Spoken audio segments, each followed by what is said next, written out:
I would like to say hello and welcome to our Tuesday, August 8th, 2023 Committee of the Whole meeting. I am Patricia Simmons, your board chair.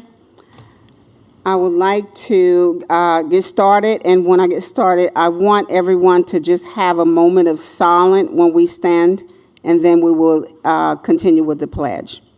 Stand.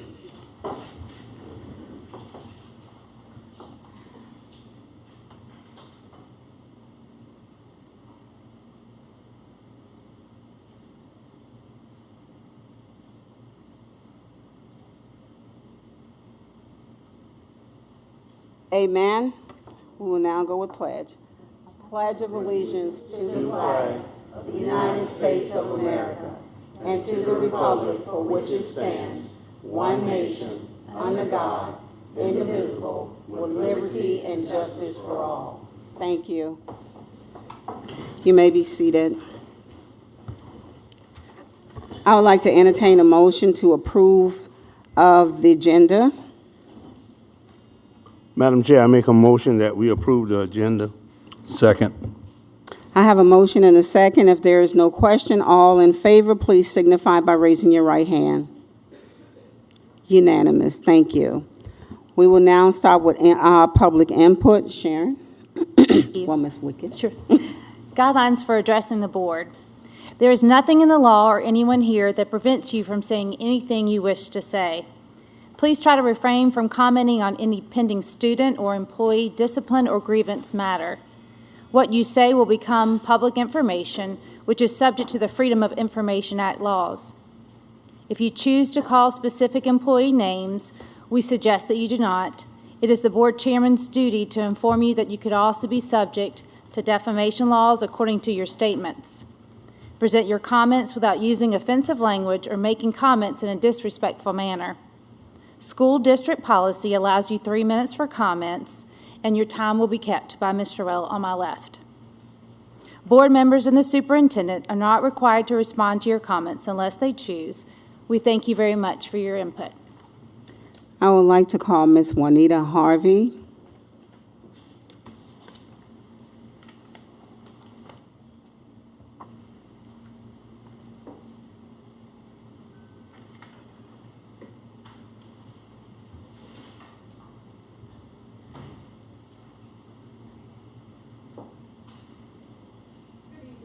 Good Good evening.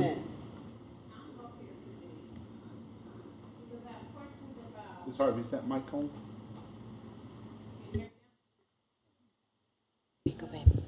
Now? Yes, ma'am. Okay. Again, my name is Juanita Harvey, and I'm here because I have questions about the school dress code and how effective it is or is not.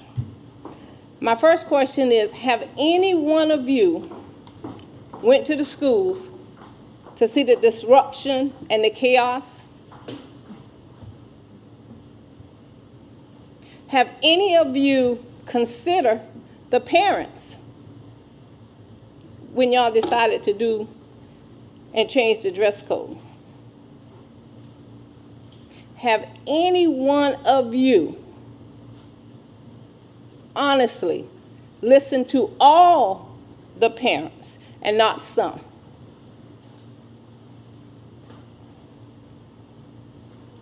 I figure it's going to be crickets. This is directed to you, Stopmender. You responded to someone, and this was your comment.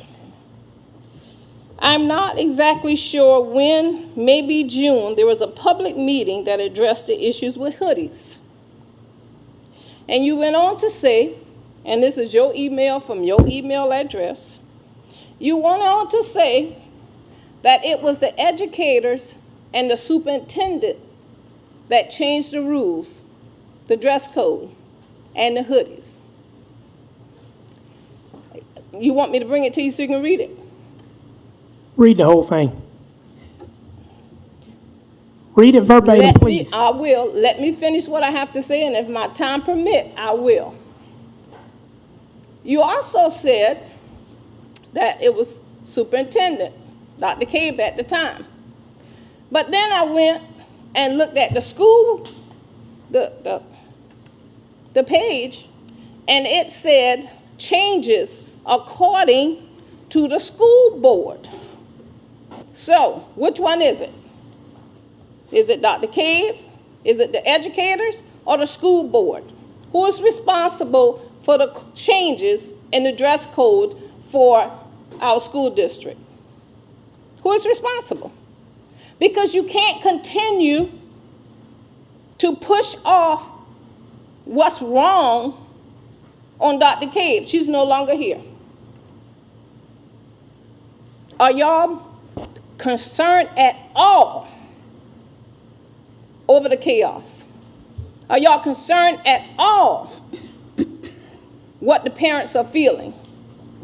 Are y'all concerned at all how the children are feeling?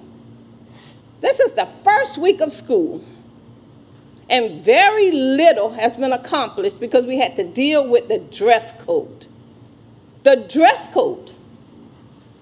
Do Colleton County think we're the only one with the problems that the school board claimed they were changing the hoodies for? No. But they found other ways to deal with it. Parents are hurting. Children are hurting. My 10-year-old nephew asked me, what did he do wrong?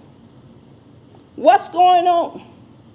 Why are the schools being treated like they're in jail? Because they have no decision on what they wear.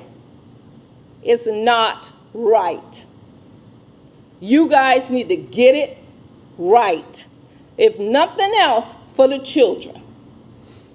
Now that my time is over, would you like for me to read your email? Yes, ma'am.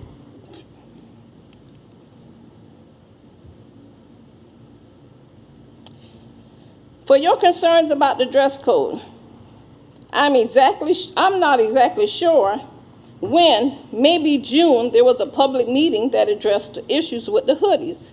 The superintendent had a meeting with all administrators, and they all agreed that the hoodie sweatshirt were a major problem because students were using them to hide earbud and were not listening to instruction in the classroom. That's kind of hypocritical since you wear your earbuds in a meeting. That's hypocritical. Just thought I would say that. They also agreed that the hoods were used as a tool to hide their faces during fights and other activities that were against the rules, making it hard to identify the guilty parties. Children are allowed to wear stocking caps or hats, but they cannot wear it inside the building. As far as a jacket with the hood goes, I would advise against it. It is technically against the rules, and it wouldn't be allowed to be worn inside the building with the hood. I hope this help clears up some confusion. As I walk away, my question still stands. Who is responsible for the changes in the dress code? Dr. Cave, educators, or the school board? Yes, my time is up, but he asked me to read this. I think I deserve to be able to ask him a question. I know, we just read the guidelines. I thought that Ms. Sherrill was keeping the time. Well, he asked her to read, so thank you. Ms. Whitley?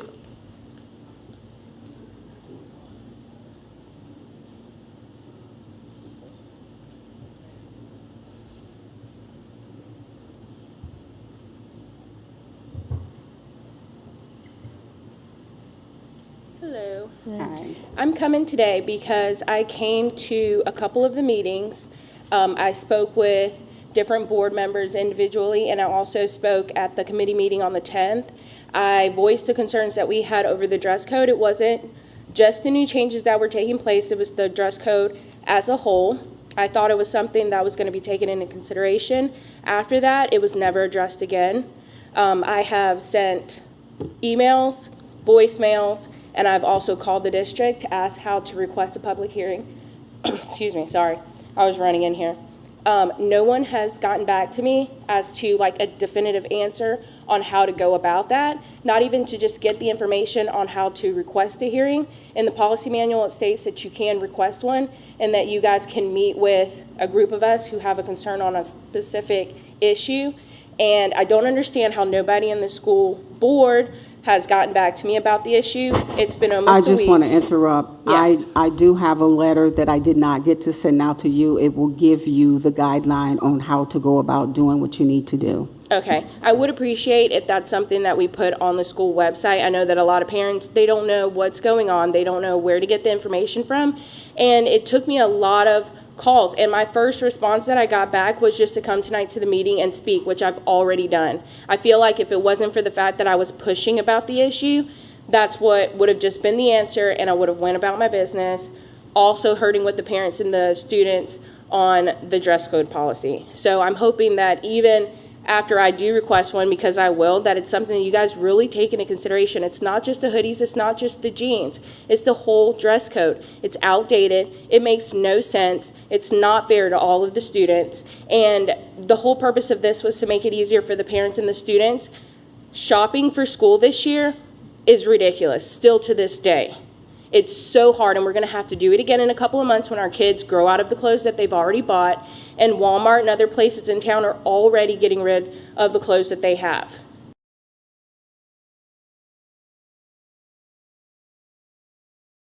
It has been over the past few years, and we're just going to continue to just eat it. Thank you. Thank you. Pardon me, Madam Chairman, Superintendent Williams, would that be, the dress code be addressed later in the meeting during the superintendent report? Update on the school. I did have an update as far as back to school is concerned and the schools that I visited and what some of the concerns were and how the principals were addressing it. I do have that. I just want to make sure that those that had concerns know that that'll be later in the meeting Okay, addressed. thank you. And I do, Madam Chair, just on the young lady's public input, I don't know if I'm the only one, but I still have not seen those survey results. I don't know if we have those or, I have the copies for you tonight. okay, thank you, Ms. Williams. Those copies were given weeks ago. Just throwing that out there, it was at a meeting. I had multiple copies for multiple board members, and it was also said that it would be scanned into the system. Thank you. You did.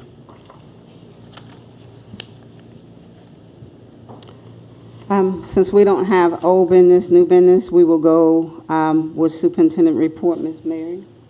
Mr. Jones.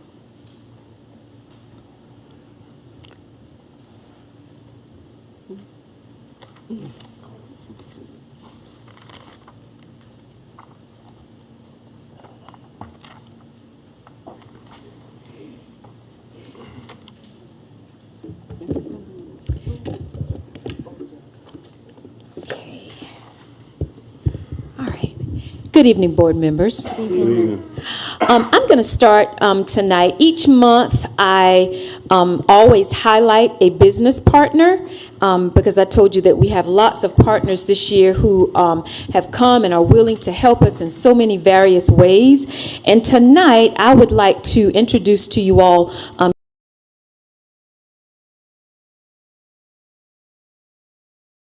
weeks ago, and he outlined a plethora of resources that they will provide to the school district.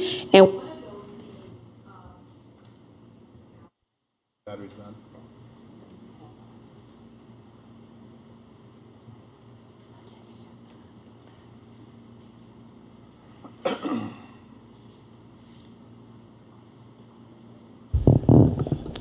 all right, and one of those being first aid kits for our district, and also they are going to provide CPR training for our students.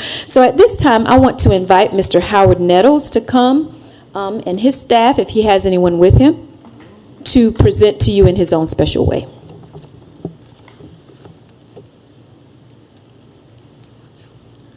Thank you, Superintendent, and thank you, Chair and board members. I've happened to bend down here. I'm a little taller than the past speakers. So my name is Howard Nettles, and I am the Director of Community Outreach and Engagement for Genesis Healthcare. We are an FQHC, which is a federally qualified healthcare center, and we're located in Florence County, Darlington counties, Colleton counties, and Berkeley County. And we like to partner with the school districts when we can to do different things like providing first aid kits, CPR training for folks, that sort of thing. And I really just wanted to introduce myself because Ms. Williams has been working with me on collaborating on some things that we can do for the community. We like to do, in some cases, we will do sports physicals and things like that and give that money back to the students when that we can work those things out in certain areas. We just like to get involved as much as we can. We participated in the back to school event that you had this past Saturday, and we gave away some backpacks and some school supplies. So I just wanted to, again, let you know who I am, that Genesis is here to help you any way that we can. We are breaking ground on a new facility. We currently have Walterboro Family Care here, but we're going to expand that facility tremendously, and we're doing some groundwork now, and we'll start actually building the building very soon, so we're looking forward to that. Currently, we serve anyone in the community, whether you're insured or underinsured or uninsured. So we want to make sure that we have, we let people know that we have resources to help those folks and families who can't afford health care or access to medication, because we don't want families to have to choose between paying their power bill, feeding their family, and their medication or their provider treatment. So we're big on really helping folks for that, with that in the community.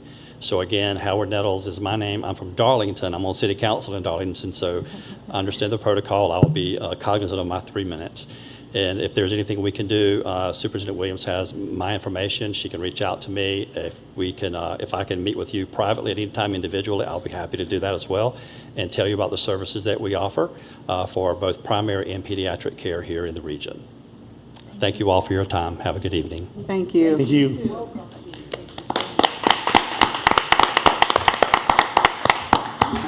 Might I ask either Yes. you or Mr. Nettles, the CPR training for the kids, is that for our entire student population? For the entire student population. May I? So we've partnered with the American Heart Association, and we are the partners for something called Be the Beat, which is where we provide CPR kits for training purposes. So what we'll have is the American Heart Association will come in and provide that training for any groups that Ms. Williams says that she has, and we can do it numerous times. The idea is that we'll have someone in every household that understands and knows how to perform CPR. And this is hands-on only CPR. The kits come with the dummy, and they can press on that and understand how the breathing works. So it would be, again, anyone that she wants to team up with us, and we can schedule those throughout the year. That's awesome. Thank you. Yes, sir. Very needed. Thank you. All right. Next slide, if you would.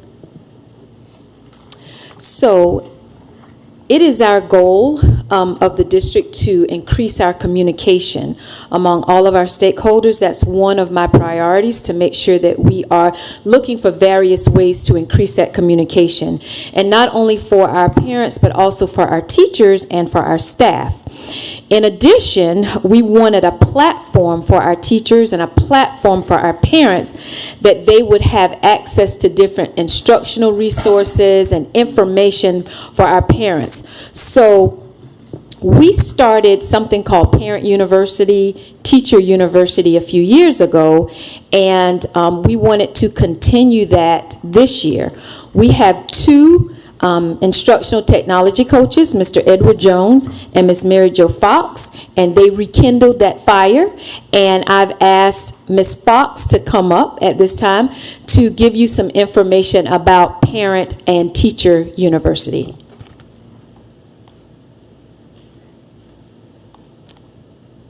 She's not here. She's not here. Okay, she's not here, so we'll get that the next time, okay? All right. If you would look in your board packets. All right, the next thing that I wanted to discuss with you are our ESSER funding needs. I think I mentioned to you briefly that I would come to you concerning some ESSER funding that we have.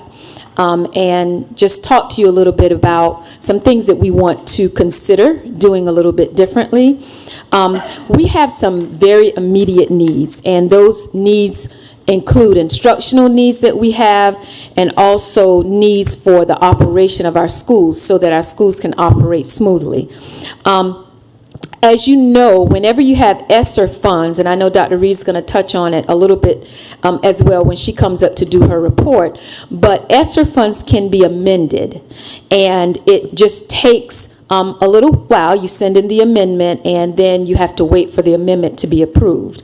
But I wanted to provide some more specific information to you as to what those changes will look like.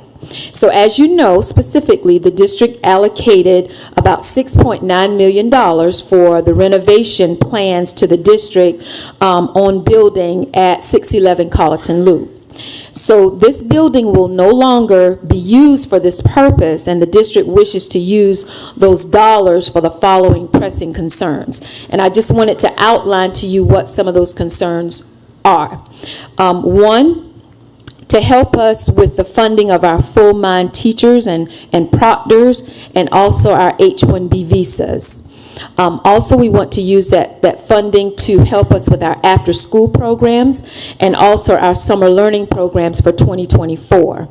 We also have some safety and security concerns and devices, and some of that will be discussed with you during our executive session this evening.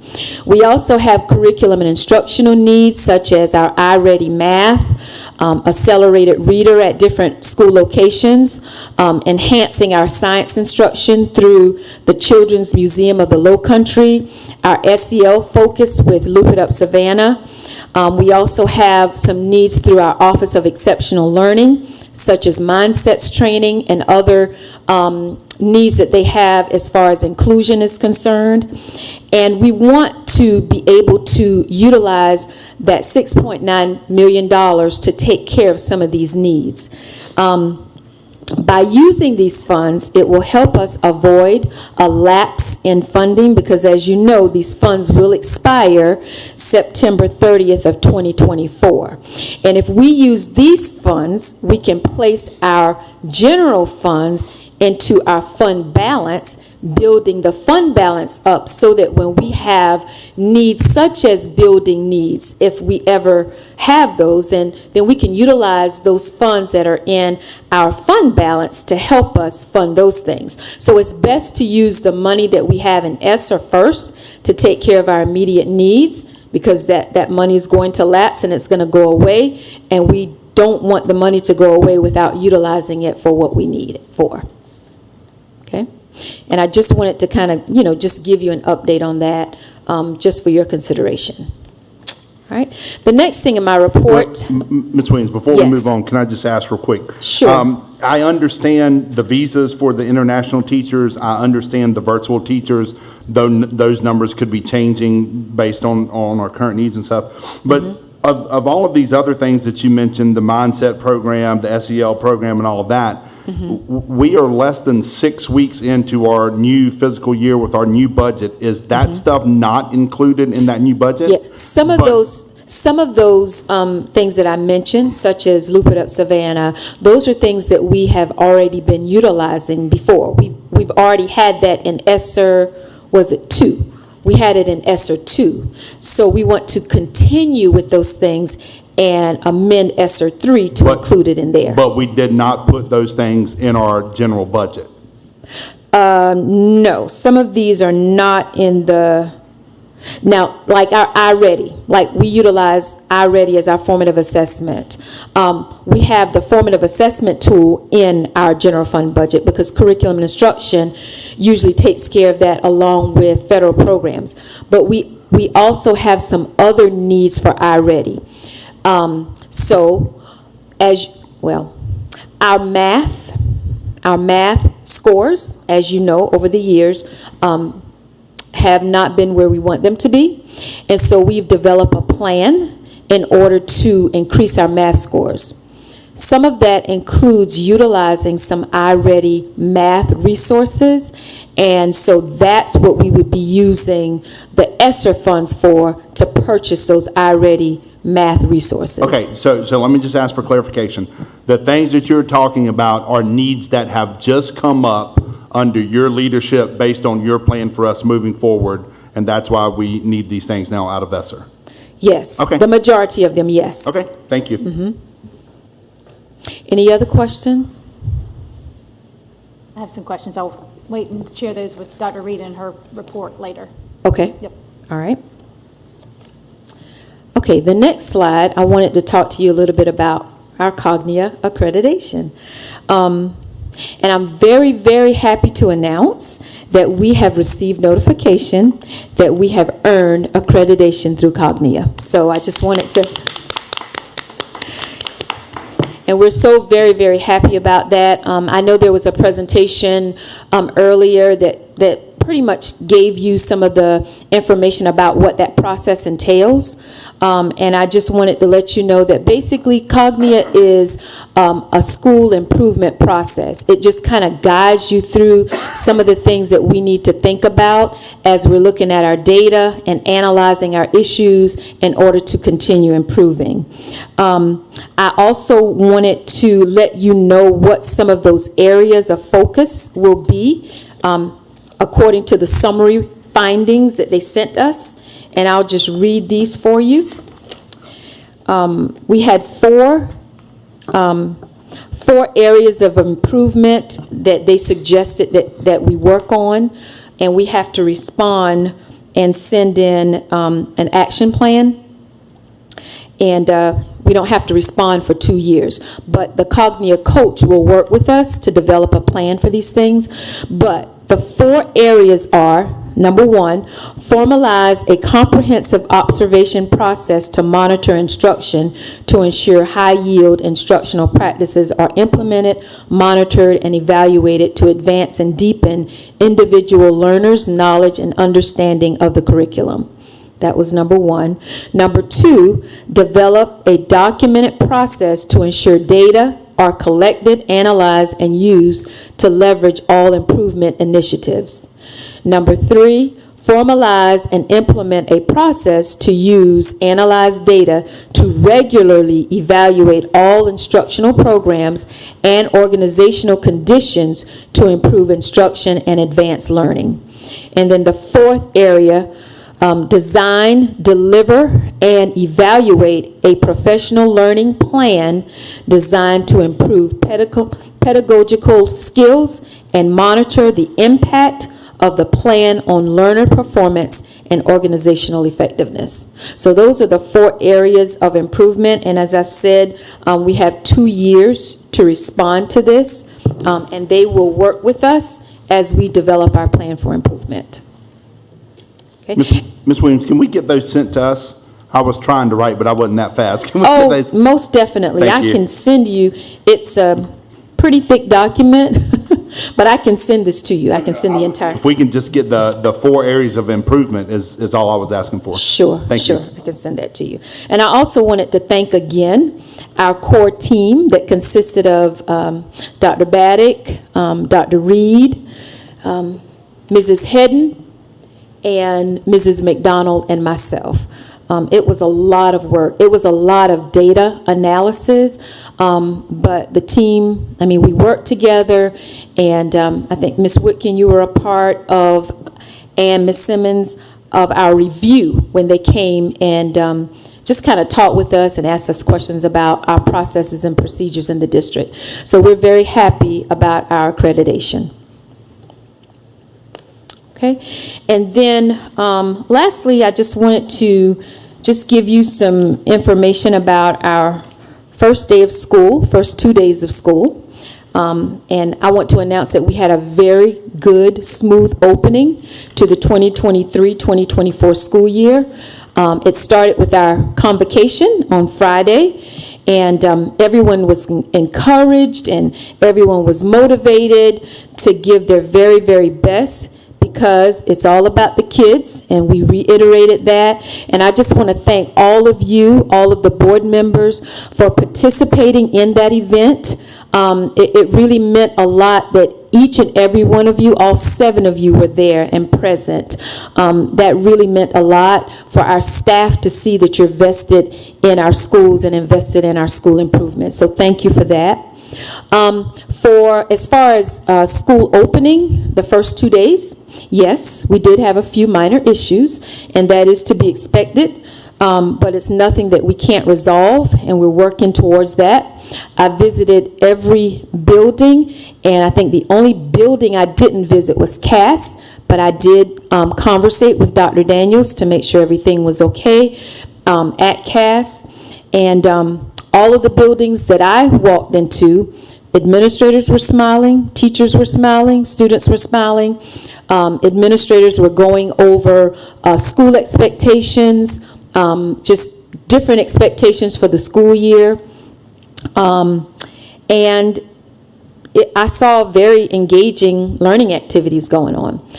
We did have a few issues with our dress code policy, specifically with the hoodies, and it was more so at our secondary levels, more so than elementary. Spoke with every principal, and they said that they had minimum problems with the hoodies. At the middle school level, I think we had about 85 hoodies the first day. The second day, and Dr. Baddick visited today, and she told me it was cut in half today. So we're working through that. I also put some protocols in place for the principals to have, all right, this is how we're going to deal with the issue. So today and yesterday and tomorrow, they're just asking the kids to give them the hoodies, and they put the hoodies in a central location at the school. And at the end of the day, they allowed the kids to get the hoodies and take them home. On Thursday, we are going to start calling parents and asking parents to please come and pick up the hoodies, from the school. And then on Monday, we will start the enforcement, which is a part of the student dress code policy. There's an enforcement section, and we're going to start enforcing that on Monday. But I just wanted to give you an update. Basically, I know the changes to our dress code policy basically were that students could wear jeans, but the jeans could not have holes or rips. I didn't have one principal to say that that was an issue. If it was, it may have been 1 or 2 children, and they handled it themselves, and it was fine. The other change to our policy was allowing book bags, just regular book bags. That was noted by a few staff members to me that was a bit of an issue because our staff has to actually search those book bags, and they noted that if the book bags were clear, it would have made their job a little easier. And then the other was the hoodies, and I just talked to you about the hoodies. But I feel pretty sure that, out of our almost 4,000 students, that, like I said, we had 85 hoodies yesterday, and that was cut in half today. And our principals are, working to give our students those expectations in a very positive manner, not making our students feel bad about the fact that they have, worn a hoodie, because they may not have known. And we take all that into consideration. So we're giving them this week pretty much to correct that. I also composed a statement for the principals so that we could be sending the same message out consistently as a district. And they will start giving those messages out on Thursday so that they can take those home to their parents. Before you move on from dress code, Ms. Williams, can you explain to the public, those watching, those present, why the dress code changes were made, specifically to the wardrobe issues, why the board considered that recommendation, why it was approved, what were the reasons? Well, there was a committee that was formed, and the committee was formed of administrators, principals, assistant principals. I'm not sure if there were any parents or other community members on that particular committee, Students. but that that committee, It was a couple of students as well. parents were involved? A couple of students. Students were involved on that committee under the previous administration. And the principals and assistant principals basically talked about some of the issues that they were having at their school locations, specifically with the jeans, with the rips and holes. There were lots and lots of that, lots of those being worn, and just showing, things on our body that, we need to keep covered. And then with the hoodies, there were issues with students having earbuds in their ears and covering it up with the hoodie, and also being in class and having their hoodie on and not paying attention and listening to the teacher.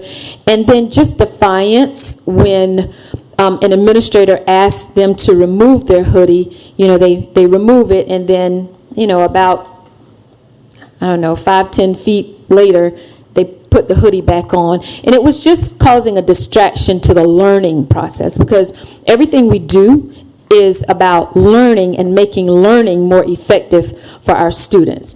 So that was one of the reasons why it was suggested that hoodies not be worn to school. I would like to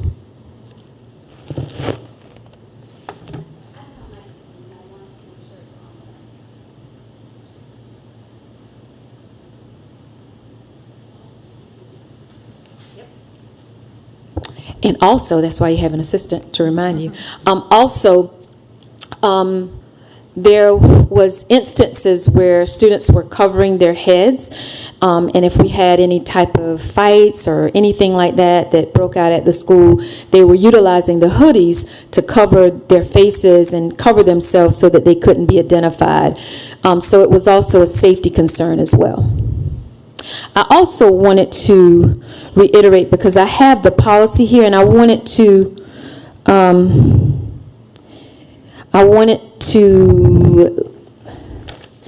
let's see, I think it's the third page. And I want to make this known as well, since we're talking about the dress code policy.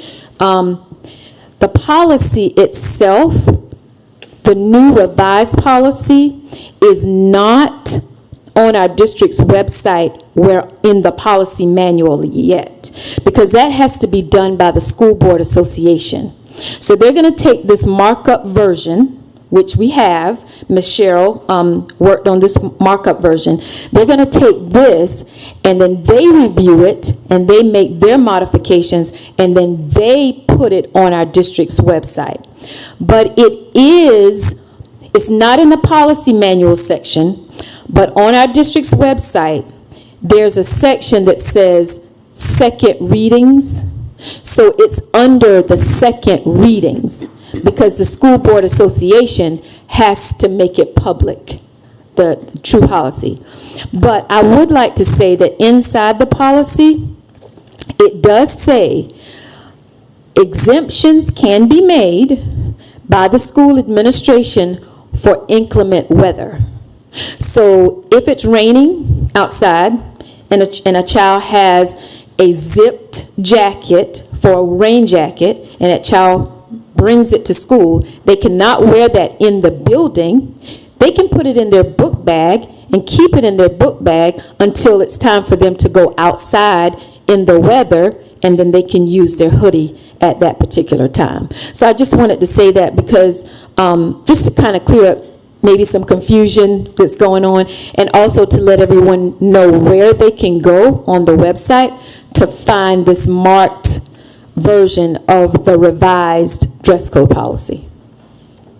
Thank you so much. I appreciate the clarification. You're welcome. I have one more clarification before we leave uniform policy. When we talk about our children being able to wear T-shirts with school logos on them, do those T-shirts have to abide by the colors that are listed in the uniform policy?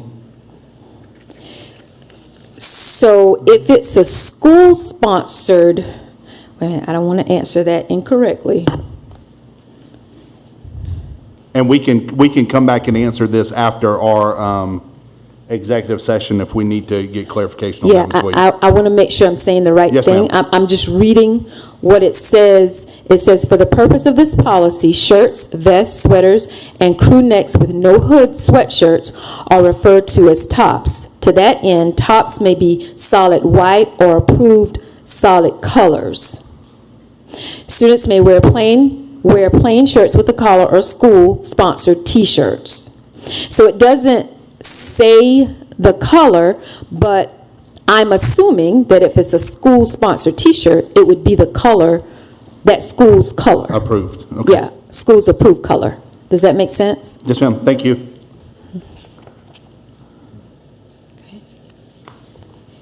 Any additional questions? Had there been any issues, Ms. Williams, I think is it our 3 and 4 year olds where we're doing the staggered start? Has there been any issue with that? No issues were pointed out to me. I visited all of the schools with pre-K and kindergarten, which are Hendersonville Elementary, Cottageville Elementary, Bells Elementary, and Blackstreet Elementary. And none of the principals noted that that was an issue. Good.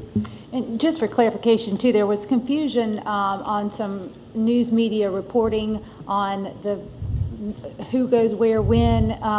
That's unfortunate, so I just want to be able to share that our website has the correct information for students that do have a staggered start, and that's not the entire district. It is only students of pre-K And kindergarten. Mm-hmm. Just for clarification. Any other questions? Thank you. All right, thank you. Before you move on, I just want to say thank you to all of our staff for the wonderful opening. I mean, I know we're just on day 2, but it's been terrific, and we can't let our report from our superintendent go by without expressing our extreme gratitude for everything that's been done to this point. Thank you. Thank you. And Ms. Williams, I do too, I know there was some confusion about the clear book bags with schools handing out the book bags.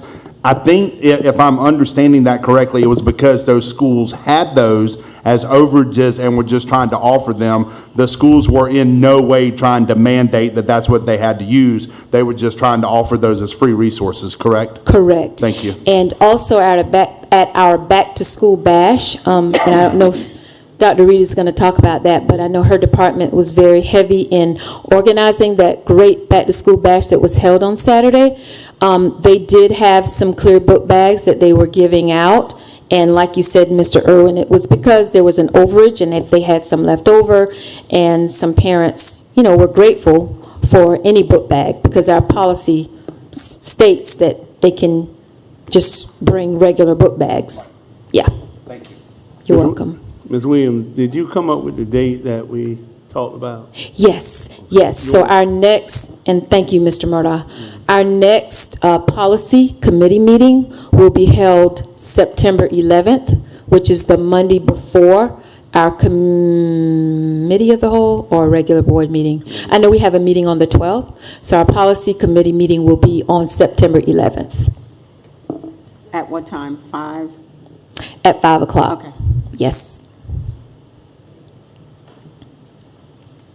And I also, for consideration, and just consideration for our staff, if you would consider one of our board meetings being at 5 o'clock. It could be our committee of the whole meeting at 5 o'clock, and then our special board meeting at 6 o'clock. But just for consideration for our staff, having to be here for long hours after working long hours and then being here in the afternoons for long hours as well. I feel like those times have to be voted on, that schedule was created, so it would have to be amended. We just would need to add that to our agenda. We can do that. Okay. For consideration. Thank you.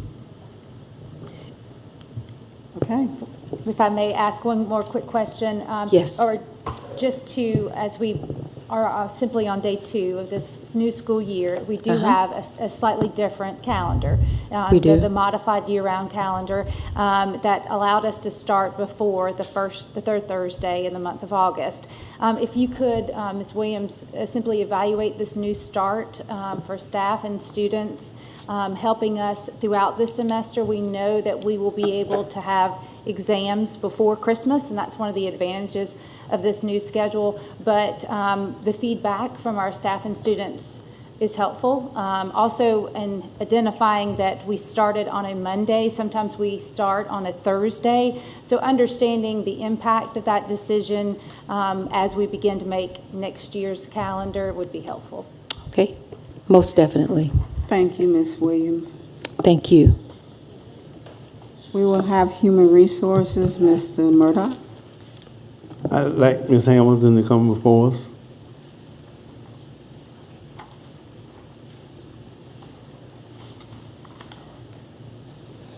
Good evening. Good evening. I believe Ms. Cheryl gave you a hard copy of my updated board report. So just want to make sure you have that in hand. For the vacancies by location, I do have a revision I need to make you aware of. Hendersonville, that should be 2 instead of 4. Which part of that is it? The vacancies to date by Okay. location, Hendersonville should be what 2 instead of 4? instead of 4.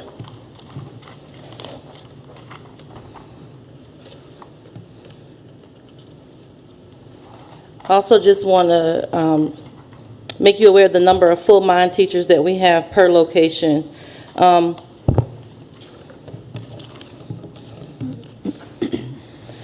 So at the high school, there are 11. At the middle school, there's 6. At Bells, there's 1. At Cottageville, there's 2. At Hendersonville, there's 1 instead of 3. So if you would note that. And then at Northside, there's 1. And then on the hard copy, I provided the number of virtual contracted educators that were contracted through our Office of Exceptional Learning for the purpose of serving students, our special ed students. So with that, that brings us to a total of 54 vacancies, most of which are being covered by full mind educators or a contracted service provider. And then for your information, we have the vacancies by location for our classified positions by location. And I will answer any questions that you have about those. And I also included some important dates for you guys. We have 4 international teachers who have wrapped their arms around our incoming teachers.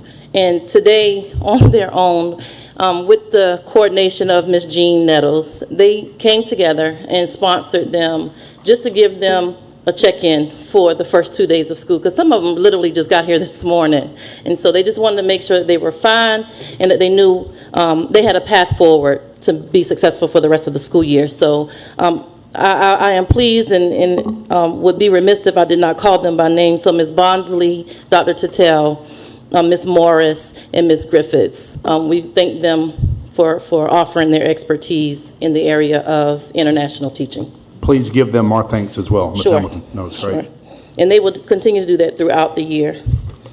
Any questions for me? That concludes my report. I did provide you with an email that I sent to principals just for your information. If you have any questions for me, I'd be happy to answer those. Just want to say thank you. I know this is not easy, but you're putting your best forward. You're still smiling, Yeah. so we just want to say thank you. I appreciate it. Thank you. Ms. Hamilton, just for clarification, where we have like the full mind educators to date, those numbers plus the SPED educators would be our number of virtual at each location, correct? Sure, Okay, sure. okay. Thank you. And I didn't get into specifics because I don't contract those, that's particular office staffs, those, so I we got just you. kind of, we converse Sure. about the vacancies. Sure, thank you.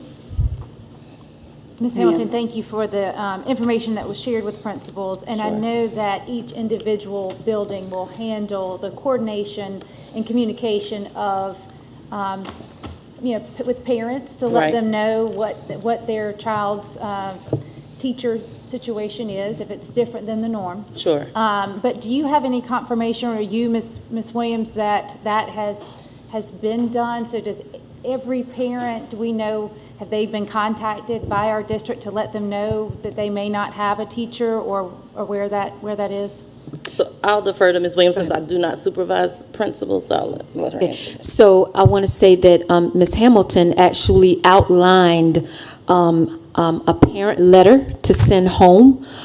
She outlined procedures, everything. She sent that to the principals, I think it was July 23rd, and asked principals to make sure that they distribute those letters to parents. Some principals distributed those letters at back to school night on Thursday. Some principals distributed those letters on yesterday. Some did it this morning. I sent a reminder to all of the principals to make sure that they sent those home, so that parents would know what those expectations were and what some of the things were that our full-mind educators are doing, such as, participating in all professional development through the district. They are a part of PLC meetings. They are a part of the school community, so that parents can rest assured that those particular teachers are just as prepared as a face-to-face teacher. So I want to thank Ms. Hamilton because she, on the front end, made sure that that information was sent to our principals. Terrific, thank you. And I want to make sure parents hear that. Too, if they have a question, if a parent has a question about their full-mind teacher, maybe they haven't begun instruction yet. I think that probably is to come. Sometimes, a day or two of icebreakers or whatever necessary. What should parents do if they have questions? Should they contact their school's guidance Their counselor, principal? Principal. Okay. Yeah. And just to piggyback on that, my grandson is in one of the classes, and communication so far has been awesome. They send out emails to the parents. They are able to respond.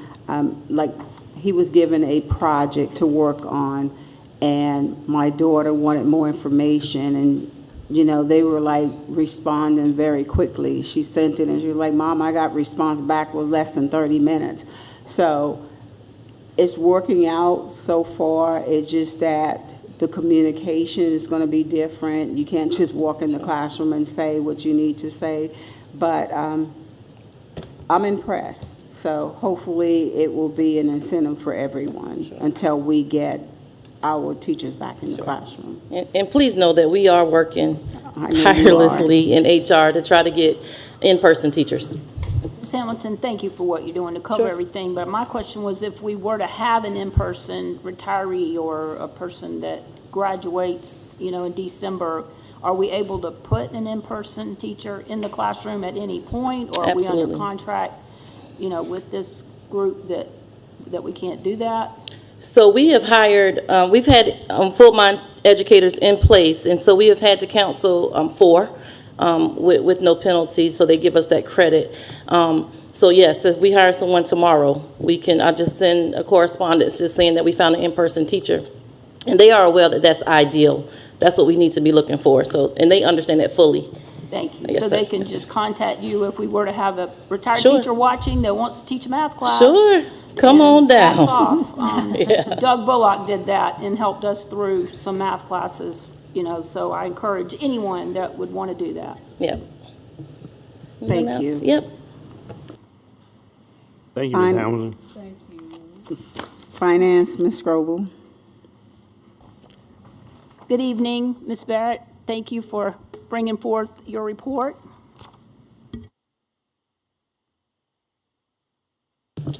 Okay. Good evening to the board and good evening to everyone.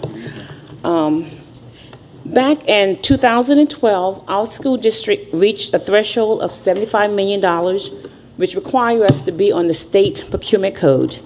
And because we now have adopted the state procurement code, there's certain things that's in the code that we have to do. And one thing that we have to do is we have to adopt an NBE plan, Minority Business Enterprise Plan, every year, and we have to refine that plan and get approval for that plan every year.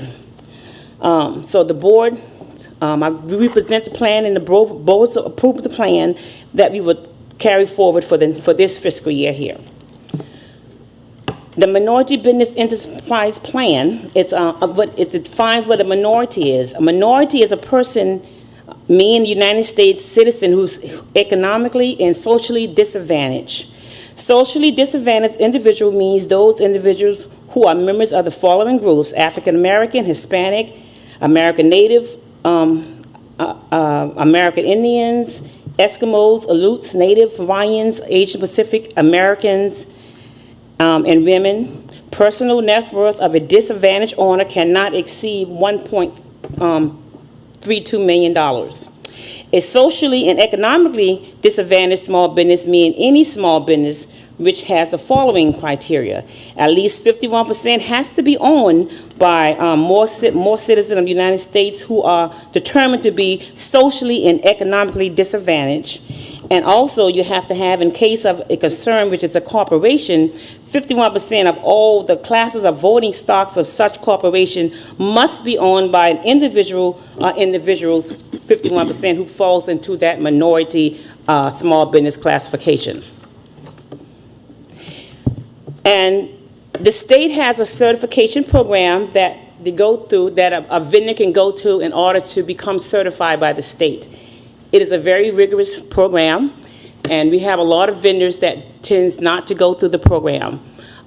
It's probably, you have to do a lot of financial statements, you have to have an accountant to come and present your financial statement. So we don't have a lot of vendors to do that, but what the district has done in order to reach our goals, we also add vendors that are not state certified too. So you will see I have two different worksheet, ones that are state certified and one that are not. The goal for the state is us to get at least 10% of our expenditures for the district has to be a MBE vendor. So that's the goal. And so that's what we're trying to work forward to our goal. As you can see, for the state certified, we had only 1%.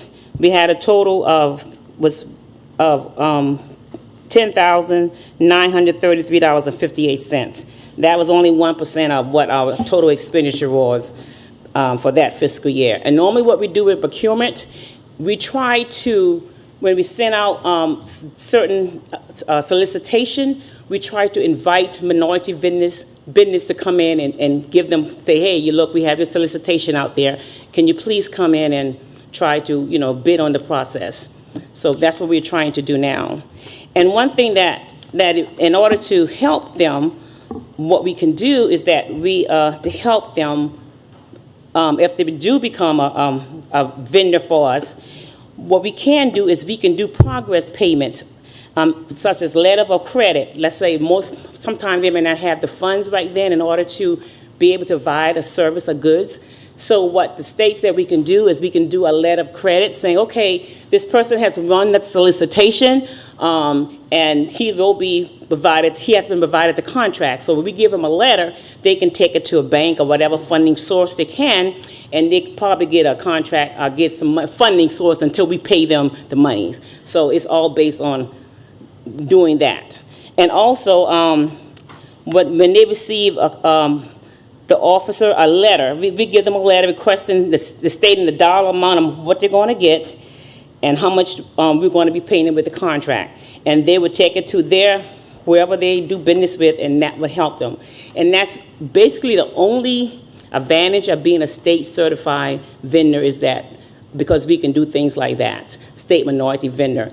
And I guess the other advantage is that we have to mostly always send out solicitation to them to let them know, hey, we have this solicitation, we invite them to come in and do the solicitation and respond to our solicitation. So, but as I was saying, for the state certified, we didn't get our total goal of 10% because that's sort of hard, but we're still trying. But we also have our non-state vendors who are not state certified, but they are also minority vendors. And we were able to get a little bit more with that. Actually, we got like $100,000 with that. So we did pretty good with that. And we have to have our goals for 2024, which we are asking you all to approve. And the goal for us is expand training for vendors on completion of the MBE form, because it's very hard to complete, so we want to be able to see if we can help them to complete the forms. Identify capable, responsible MBE firm interested in doing business with the district. We want to do that. We want to provide technical assistance to the MBEs to maximize the opportunity to provide goods and service to the district.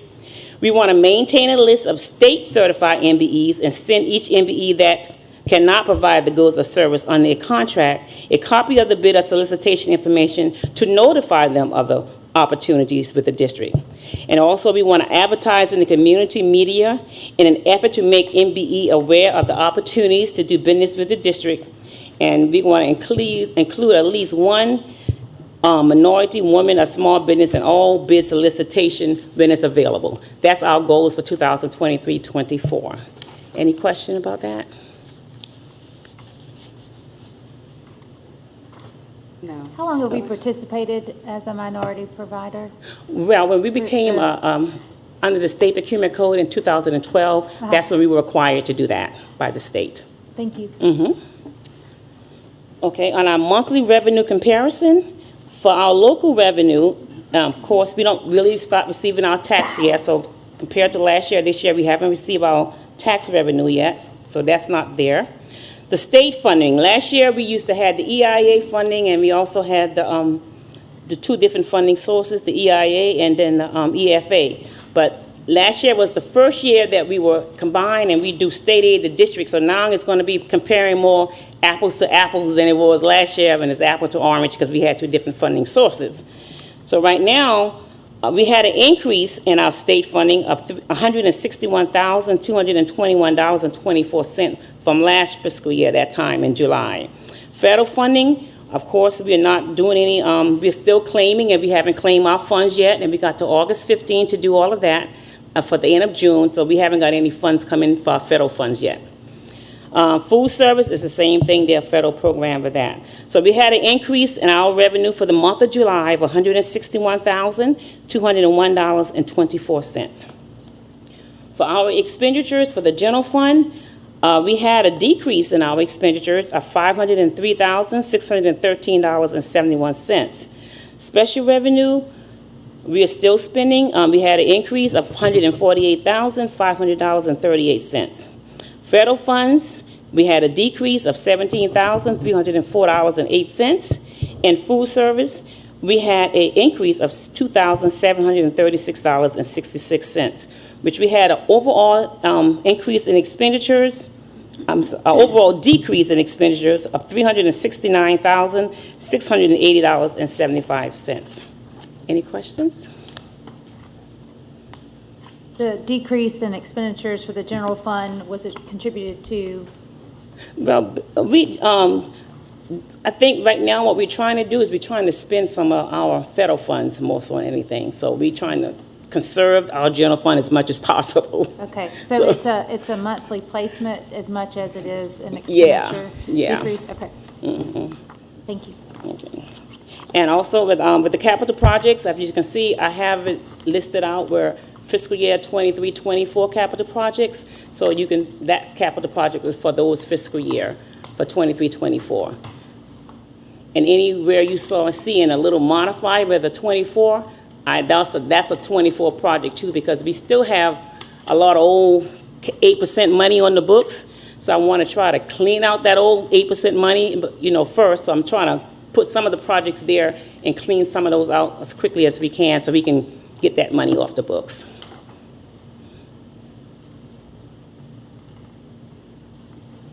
Any questions? Ms. Barrett, thank you for these reports, and I look forward to the transparency report we receive on August 10th, so we'll be ready to review that for questions on our next week meeting.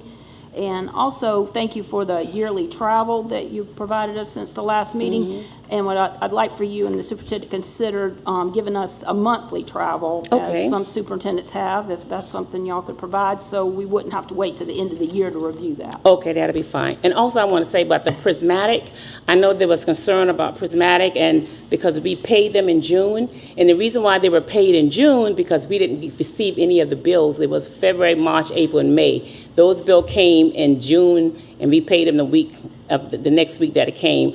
And we also have the whatever the work that she done. And if anybody want a copy of that, we will be more than happy. I'll be more than happy to give it to you. The status report for each of those months. If you want a copy of it, just let me know, and I will send it to you. Please do. Okay. You'll send it to the whole board? Yes, I'll send it to all the board. appreciate it. Thank Yes. Okay. Thank you, Ms. Barrett, and I have a copy, so you don't have to send me a double. Okay, thank you so much, too.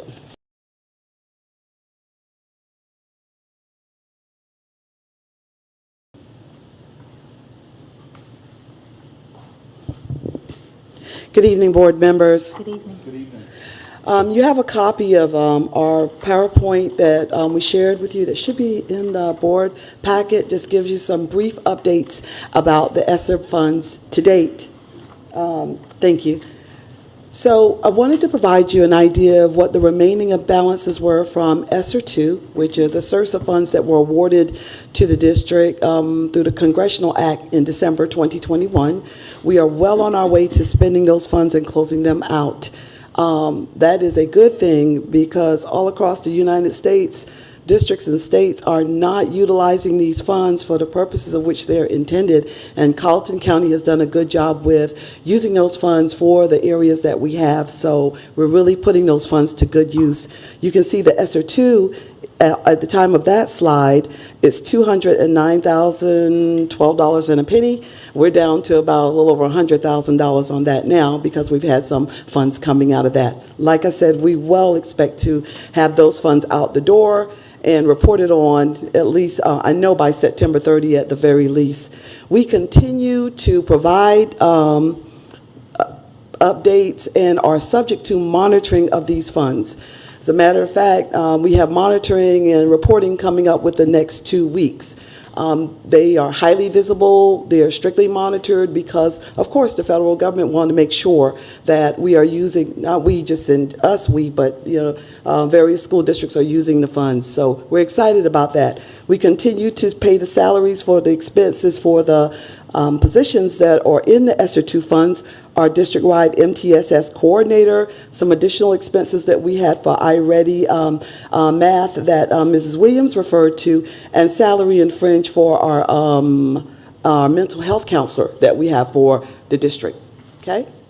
On the next slide, we have the most recent updates for ESSER 3. Once again, at the time of this presentation, we had a little over $13 million still remaining in the ESSER 3. You can go to the next slide. However, there have been some expenditures also coming out of that. We continue to identify, as Mrs. Williams indicated, pressing needs that we can use these funds for. The spending plan can always be amended, like you all have indicated. And so when we identify other needs and where we can spend those funds, that's what we've tried to do. So that's what I did in this slide, just kind of indicated those things that we're looking at. Just like what Mrs. Williams said, our after-school programs, we're gearing up for that. We're hoping to start those as early as September 5th of this year.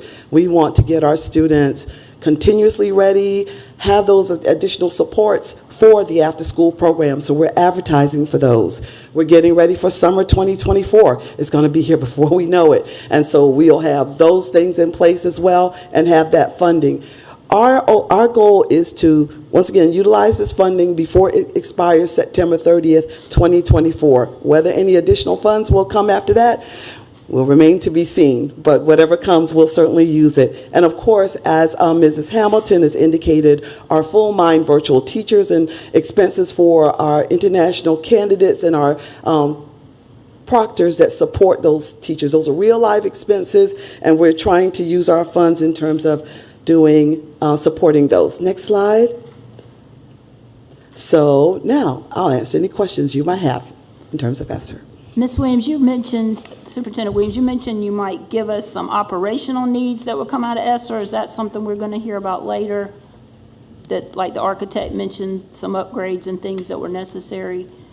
Or Yes. is that another fund? Yes, yes, I will be giving you some more needs. I was just wanting to kind of give you an overview of the fact that we wanted to utilize some of those funds that were set aside for some different needs. But yes, I will be getting some more information to you soon. Dr. Reed, I would like to just say thank you. I know there are others involved in this as well, but since the beginning of these ESSER funds, you've kind of been the point of contact, and you have done a amazing job in the implementation of all of this. I do wonder, and I'm not sure, Dr. Reed, if this is for you or Ms. Williams, the request for amendments, those items that are listed, is there any way we can get kind of a cost breakdown of those individual line items that are listed there? Yes, you Okay. can. Yeah. Thank you. Yeah, yeah. Ms. Williams mentioned that, we can submit amendments. There is a pause on at this point at the state level while they are, settling all things federal, financial, et cetera, and we can't submit any more amendments until after August 16th, but we are preparing those. That's what we're doing now, and letting you all know.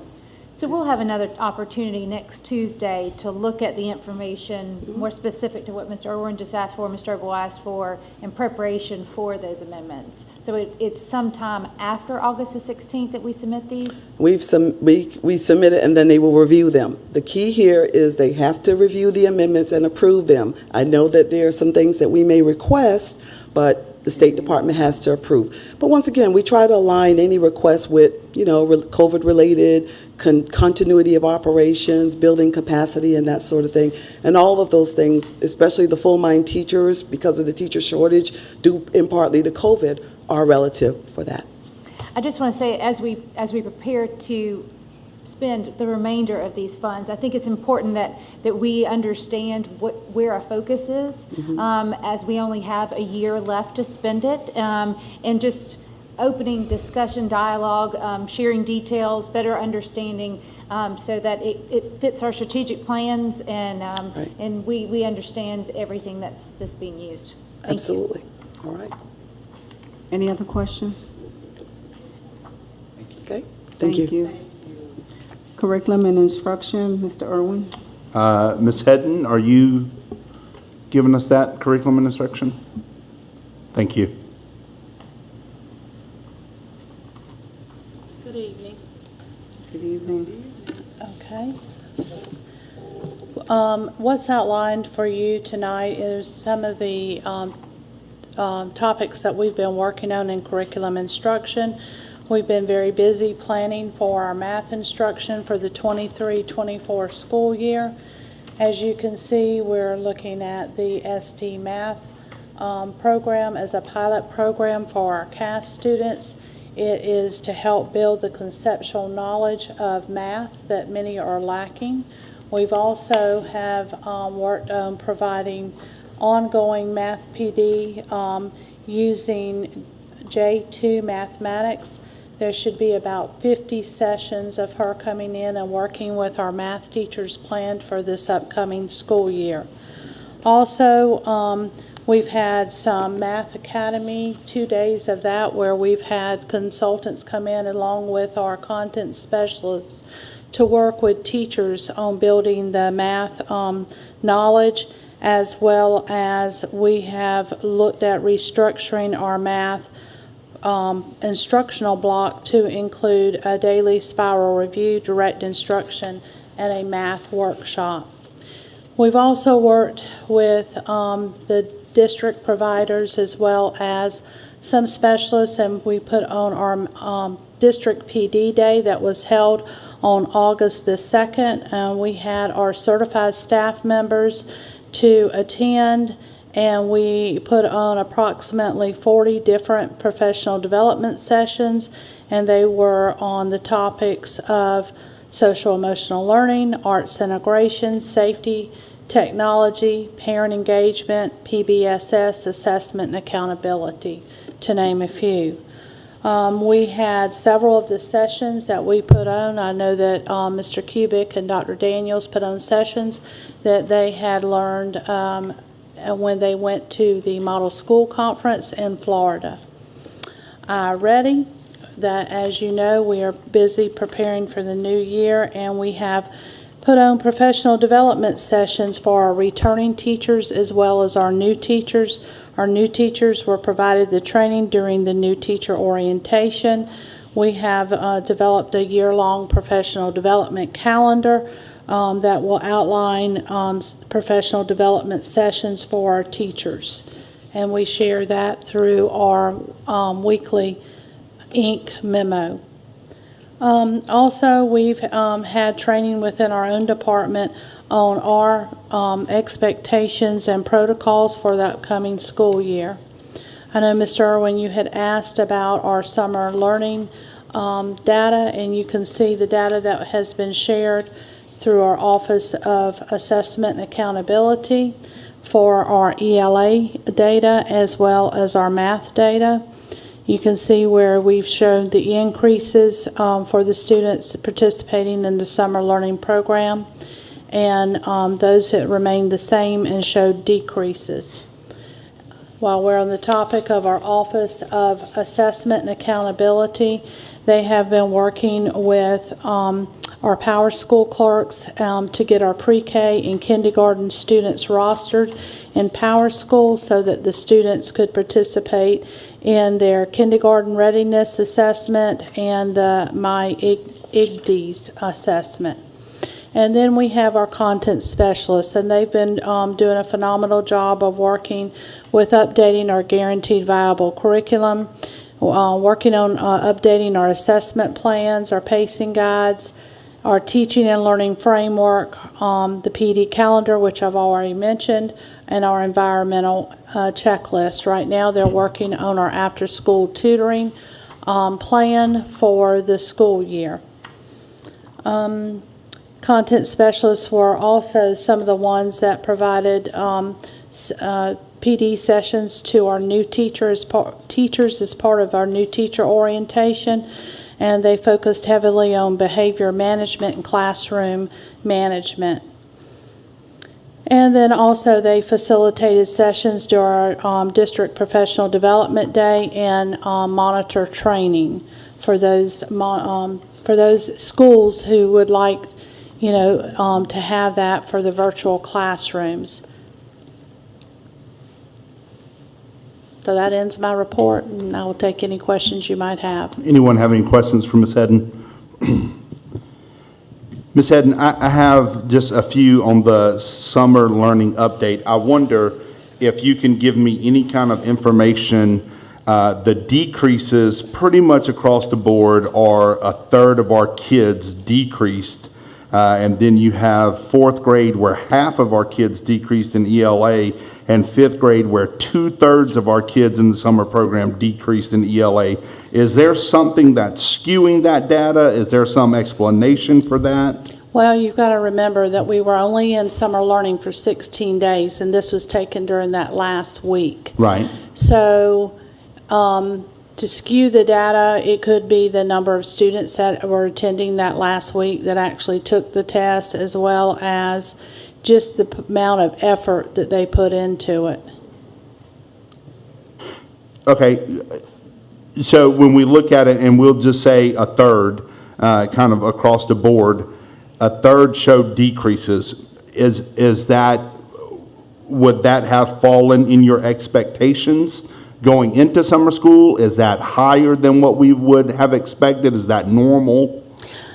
I was really surprised with some of the increases that we experienced, the high number of increases that we experienced. I mean, again, it's only 16 days, and, some of the students wanted to be there, some of the students had to be there. So, to me, did I think that these were favorable results? Yes, I did, because of what I compared it to would be what I've looked at data from other points in the school year when we actually took the assessments. And Ms. Hedden, how quickly will we now, in the beginning of school, how quickly will we get our first baseline assessment for this new year? How quickly does that come? That would be a question for Ms. McDonald. Oh, I'm sorry, I didn't, Ms. Tracy. Can you get her a mic, please? You want to come?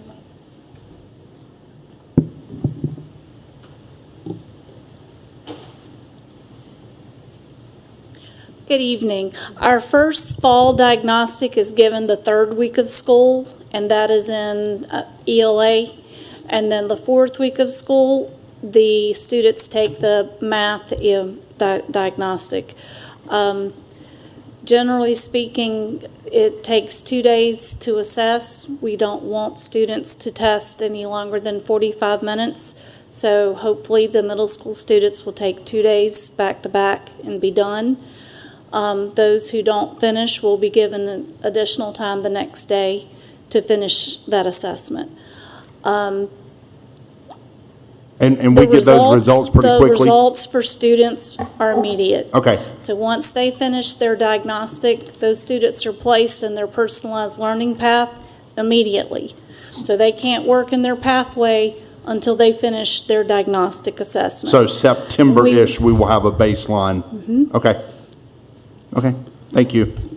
Anyone else have any questions for Ms. Hedden? I have a general question that is either, Ms. Hedden, it's in your department, but also it might be better answered by Ms. Williams, and that is just for clarification, second day of school questions. And that is to say that my middle school student came home saying that he would no longer be able to take home his Chromebook, that Chromebooks would be remaining at school in a charging station. My question is, how that affects curriculum. He last year was able to take his Chromebook home to do homework, and that now that's not the case. I just don't Right, I can answer that. Okay, thank So basically this year, only high school students will be allowed to take their Chromebooks home. All students will have the availability of a Chromebook through a Chromebook cart in their classroom. But the decision was made not to allow middle school students to take their Chromebooks home because of the significant damages that we had to the Chromebooks last year. And that decision was basically made by a collaborative effort from the past principal, the current principal, and our director of technology, and it was approved by me. It was really just costing the district too much money to replace those Chromebooks, and students were not caring for them like they should. So they will still have access to a Chromebook, but they just cannot take the Chromebook home. As we have all parents, and I'm talking on a macro perspective, not just me as a mom, but I know all parents are all busy writing out all the paperwork, sign out sheets. We're signing that technology form that says that we agree to everything to take care of that. Is there something that will come home to indicate to parents that change in district operations? Well, we can make sure that that is done. No, we didn't send out anything, but we can make sure that it's done. Okay. Thank you. Ms. For sharing the PD that was provided. I know Superintendent Williams had told us a little bit about the math PD day and how great that was with the native Sandra Goff. I'm just curious, particularly about the math. How do our virtual teachers, how are they supported so they know how our district's moving forward? Well, actually, on the PD day, we sent out links to our virtual teachers, and they were able to join. Now, that was sent to them, and so they could join in on it. There was only a few that weren't able to join just because of I feel like some of the copyright issues with like the arts integration. But other than that, they were able to join. How about during the school year when math teachers meet and collaborate? Are the virtual teachers connected? Yes, they are, and we have the content specialists that work very heavily with the virtual teachers as well. That's good to know. Thank you. That's good to know. Thank you. All right, while we're in curriculum and instruction, I have a question that I want to ask, and I don't know that this is Ms. Hedden, and maybe it's more Ms. Williams, but I just want to ask. And before I ask this question, I want to preface it, okay? I know I have complete confidence in our district leadership, that we are doing everything we can, that we're working hard, that we're continuously working. I know Ms. Hamilton is doing everything she can to fill these positions. I know there's teacher shortage all across the country. I understand all of those things. But my concern is yesterday, after the first day of school, I had parents contacting me of students in high school that out of their 4 classes, they have 3 virtual teachers. When we went through COVID and the lockdowns and all of the virtual learning, all of the research, all of the studies that have happened since then have said that virtual learning was a step back from in-person learning. So now we have this ESSER money, and not only are we supposed to be addressing learning loss, but we have virtual teachers in our classrooms, which according to the studies, we're actually creating more learning loss instead of having a in-person teacher in the class. So here's my comment, my question, my suggestion, whatever it may be. We have got to figure out a way to reduce the number of virtual teachers in the classrooms. And I'm just going to throw out a couple of suggestions.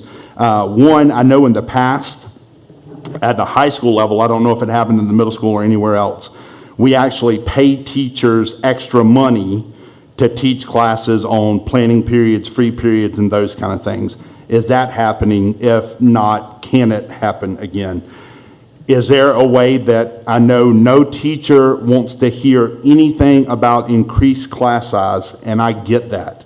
But is there any way we can increase class size, and in order to do that, very well compensate our teachers who are willing to take on those additional responsibilities? Is there a way that we can make it beneficial to them in giving them an extra break instead of them having to come in on teacher work days? Since they're doing double duty, we can let them off. What are some ways that we can, I just think we've got to be creative in trying to figure out a way to get more people in our classrooms. I know we have a large, staff at the district office. I know a lot of those people are certified. Is there a way that we can say, hey, 2 days a week, 3 days a week, you're in the classroom, and we can offset that with virtual, but we can get teachers in front of these kids? I can't imagine being a parent right now and 3 of my kids' 4 teachers being a computer screen instead of an in-person teacher. So I guess more than anything, just hopefully we can brainstorm, we can come up with some more ideas, some creative ways to kind of stretch this and make sure that we get more people back in the classroom. And then lastly, I would say this: I don't know how much we're paying for these virtual teachers, but my assumption would be it's a good chunk of change. Why are we not using one of our own teachers to do the virtual teaching? Why are we not using the people that we have in-house? And again, let's compensate them. Let's give them, maybe it's a curriculum coach who is an expert in a particular subject. Can we compensate them a little bit more and have them do the virtual that can go out to all of our classes instead of paying some third-party firm? So just some ideas, just some options, but we have got to figure out a way to address this virtual situation, and the quicker the better. Thank you. I want to say thank you, Mr. Irwin, for that, and you brought up some very good points. I would like to say that at some of our schools, we are utilizing some of our instructional facilitators that are going in and teaching like the math and the reading, and they're doing that in addition to their other responsibilities. So we do have some of that going on in some of our schools, but we will most definitely and we've let's explore them again. Let's take, listen, this is just me. Let's take the $13 million we have left in ESSER, and let's explore them again, and let's throw money on the table, right? I don't want to ask not one single thing more of our teachers. I want our teachers to be able to be in the classroom and to be able to teach. But we are in desperate, critical times right now. And so if we need to ask some of our staff to do something extra, let's burn the money and let's get through this critical time that we're in right now. No matter, listen, if we need more teacher aides in the classrooms in order to help an additional few kids in the classroom, let's use the ESSER 3 money and let's get them. Let's get people in here.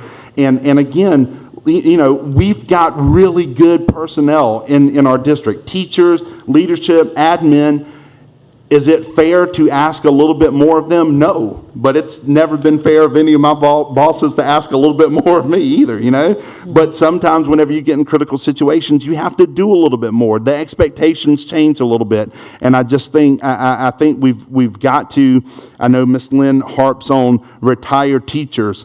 You know, the greatest teacher I ever had is still teaching to this day part-time. Let's contact her and let's say, hey, would you be willing to teach English virtually? We'll record you and then we'll send it out to all of our kids. You know, let's figure out a way to address some of this stuff and bring it more in-house so we can do better for our kids. Thanks. Operation, Mrs. Stavinger. Ms. Fitch, if you have your report. Good evening. I have a couple of things to share for you after only 2 days, the start of the week. Student nutrition has filled all of their vacancies, so that's good news except for one, and I'm working on that, but I do have a plan in place for that one. Transportation does still have their shortage. However, they do have 3 driver trainees that are now went to the second level and they're in the behind the wheel training. So that's good news for that. So hopefully they will be certified and new drivers very soon for us. Worked really closely with Ms. Mole and Mr. Mayo in Mr. Bradley's absence at their beginning of the year training, went over all of protocols, policies, and expectations with them, and expressed how important they were to the district and how, you know, with our support, we know how hard they're working, but we need them there daily, and, you know, really went over attendance and told them, you know, how important they were to be in attendance, and we would work with them and support them in doing that. That was really a good day. They enjoyed that training. And Mr. Mayo and Ms. Mole did a lot of different training with them that day to make sure they were well prepared.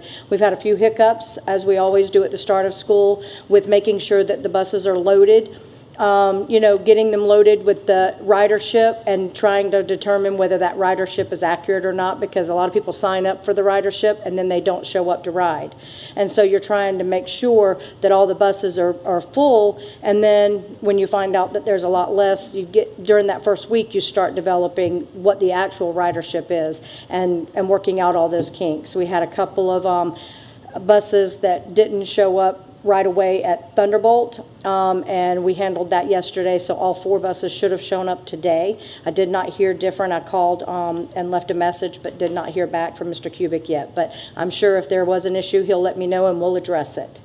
A couple of hiccups in buildings and grounds. We had a couple of painting things that we had to work out, but we took care of that to make sure it was taken care of before school started. And so you have the rest of our report on buildings and grounds. And if you have any questions, we have Mr. Hamilton here that can answer them. Any questions? Just, Mr. Hamilton, you've not heard from me yet, but I have a continued request on the pavement on the right side of the middle school. I know that we will look at the bus pavement side of things, but we are in desperate need of also, and it's pretty bad right now. I know you'll see it when you go over there, but we've got weeds growing through the pavement, the brand new lines that were just painted, you can't even see because of the poor repair. So it makes a big difference, as does the banners that were placed in the middle school have fallen. I don't know why they did not work there. They're the same ones that are at the high school, and it's the appearance of the positive appearance those things create that I think are important. So just know that's something that I'll keep asking about until, Okay. Yeah, until we get some attention. and what I was working on, you saw as part of my report, I was looking at the bus parking lot, and I based that on the budget that was allotted for that area, and I'm working with a local civil firm to look at those numbers, and we can get more bang for our buck as far as VE items and some other things like that. So I'm looking at all of those and working with some consultants to come up with the best way. And I have saw it. And some of the other issues, like our painting issues, we had some issues with a painting contractor that we had an ongoing contract with that wasn't providing what I would call prompt and good work. And I don't think that we should continue going down that route. I think we have to at some point cut our ties and move on with some other things. That's what I've done, and some things have fallen through the cracks, but we are trying to get those things, and also the positions that became all of a sudden available open. We were working on those as well, trying to get back up to fully staffed. Some other things we're doing, we're streamlining the work order process. A lot of that was just miscommunication of who to assign it to, and it sat in a box somewhere for way too long. So we are working on some of those in-house things as well. Understood. Appreciate it. Mr. Hamilton, that was my question. Are you any closer to filling some of those vacancies? Because you got hit hard and you have a lot of vacancies in your department. Are we making any headway as far as getting some of those positions filled? Yeah, well, we have some identified, but not a lot. Craft positions are hard to find right now. We have some for the maintenance specialist position, one for the maintenance specialist. We have a lot for custodians. The issue we have with custodians is that they want to be full-time employees, but they want to work for Kelly because of the weekly More pay. money. So we were working through those items, trying to make them see the benefits of being a full-time employee rather than being a temp employee through Kelly Services. Mr. Hamilton, can some of the work be contracted out to help speed up some of the process? Yeah, that's what we are doing now. In the first two projects, we are using the job order contracts. In fact, I got a meeting with Guardian, who is the consultant management of that contract through the state, through that pilot program on Friday. And we're going to start working through some of those. And some of those may be the paving as well, because that budget was $400,000, which is a perfect project to under that contract. And some of the other ones as well. We are looking at doing some of the smaller contracts as well. I'm looking at replacing the painting contract, which was a big deal for us, and some of the other contracts, just like some landscape services to keep up with the grass and the not only cutting grass, but other things that goes along with the beautification of the areas and the facilities. Any other questions? No question. I have a comment. Ms. Fitch, I know a lot of times we focus on the negative, and we were, pushed to focus on the positive in our school district. So I got an opportunity to sit down with my children who attend the public school and talk to them after their first day of school. And I just wanted to let you know, I don't know what y'all did different in the cafeteria or the lunchroom, but one of my children, high point of their day, said, and I quote, "That chicken sandwich was banging." So we're doing something right, and as long as the kids are happy, that's good. I also heard the food was bussin', and I don't know what bussin' means, but I think it means really good. I think so. My staff, I did tell them to take a lot of pride in what they're doing. And y'all know we've been serving whole muscle chicken for a long time. We do not serve pressed and formed, and I preach that. I refuse to serve pressed and formed, and I know our little babies like those little nuggets. But I'm sorry, I just can't bring myself to serve that. We have to serve whole muscle chicken. If we're going to pay those prices, it's going to be good quality chicken. And our kids love chicken, so we try to serve it to them. So I appreciate the compliments, and tell your children, please, if they have any suggestions, let me know. I go to these food shows and I try to bring back what they like, and please tell them to let me know. I will take any input they can give me, and I try my best to do what we can. Supply chain issues are a problem. They are a struggle. So please let them know that if we have to change the menu, it has nothing to do with us. It has everything to do with supply chain. So I appreciate the compliments. Thank you very much. Any other questions? I noticed there's only one district vehicle, so can anyone update us on the status of the other district car and truck? Yes. So, one of the district vehicles was stolen from the parking lot. It happened, I think this weekend, was it, Mr. McNeely? We discovered that it happened on yesterday. I think he came and told me. Friday morning. Yeah. So a police report has been done concerning them. Did they at least steal the broken one? Yes. Did they? They stole the broken down one?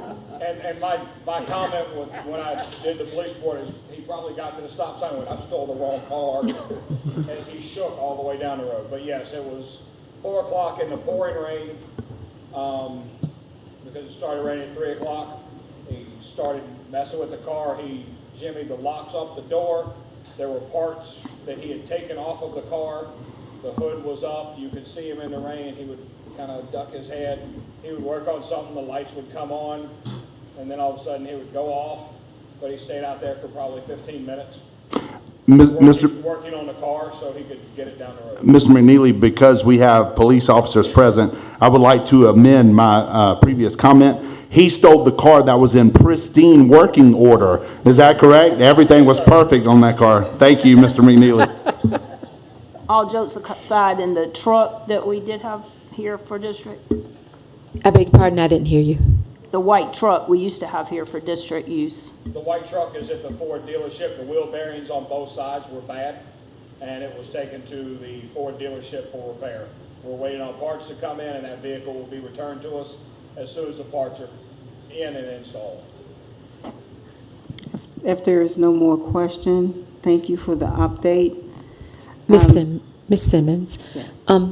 I'd like for Dr. Baddock to just give an update on the Regional Low Country League. The Regional Low Country League. Yeah.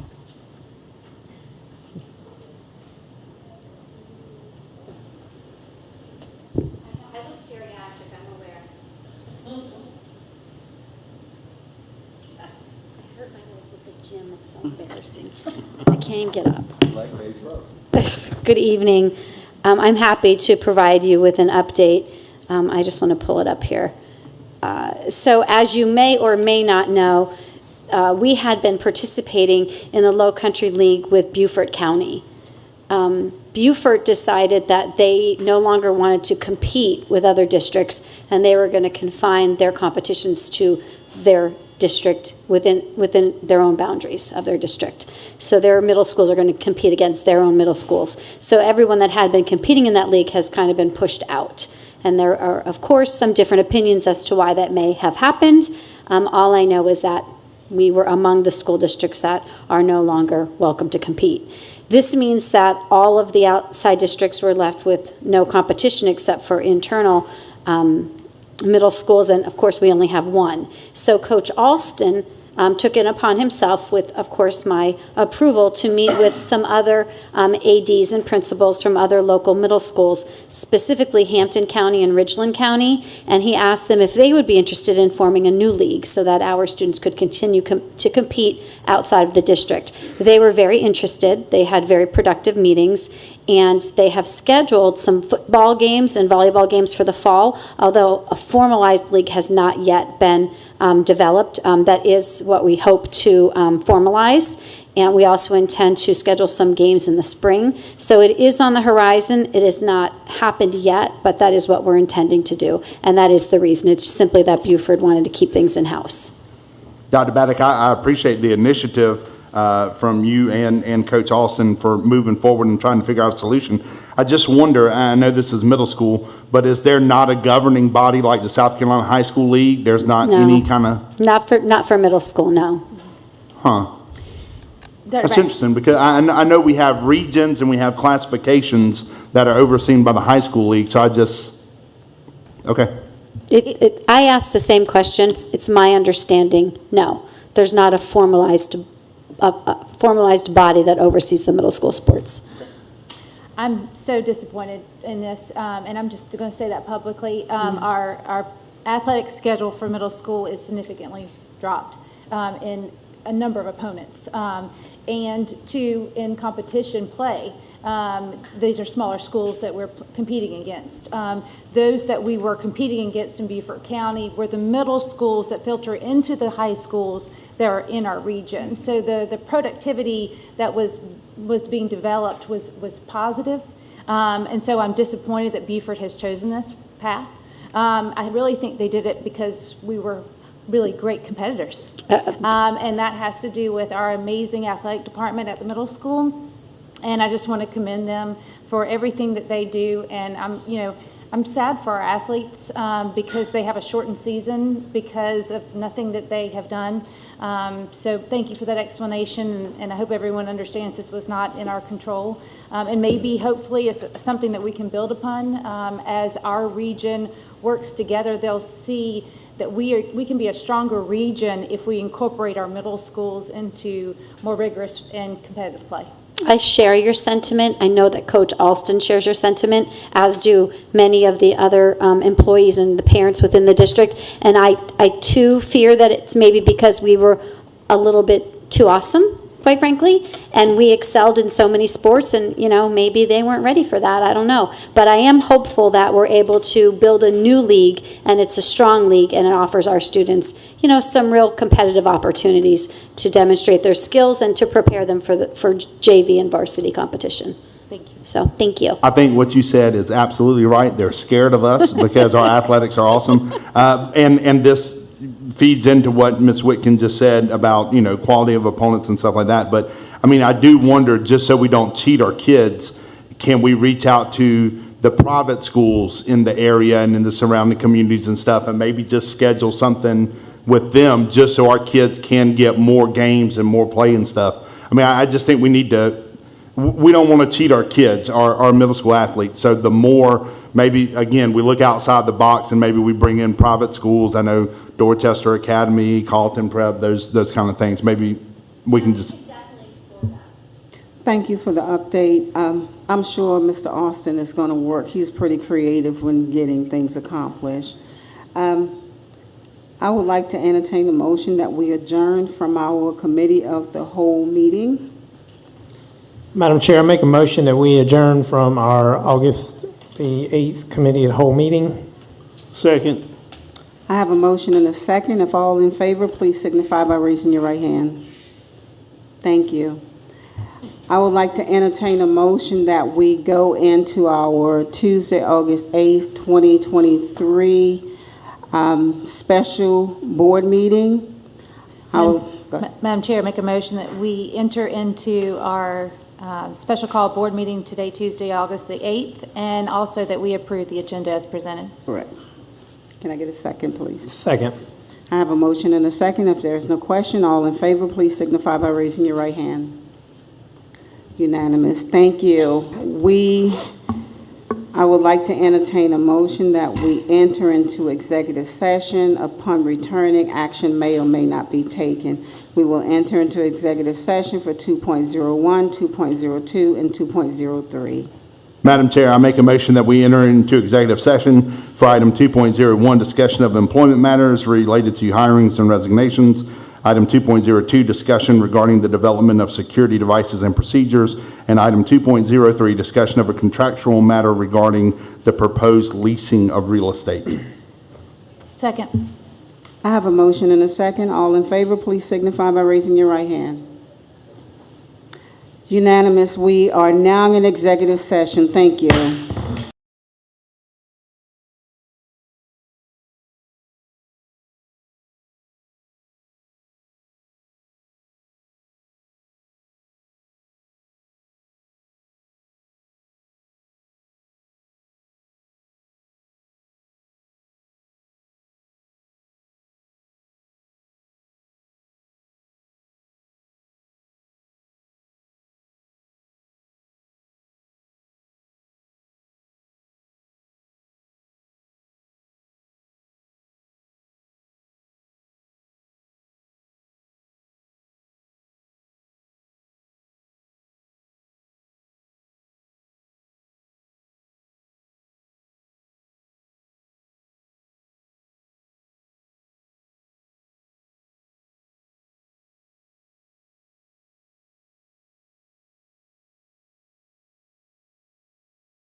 Boy.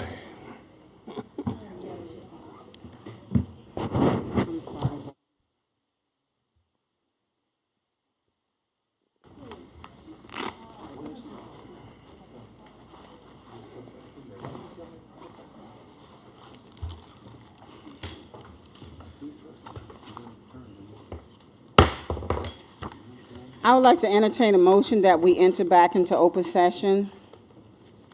Madam Chair, I make a motion that we enter back into open session. Second. I have a motion and a second. If there is no question, all in favor, please signify by raising your right hand. Unanimous. We are into open session. Continue.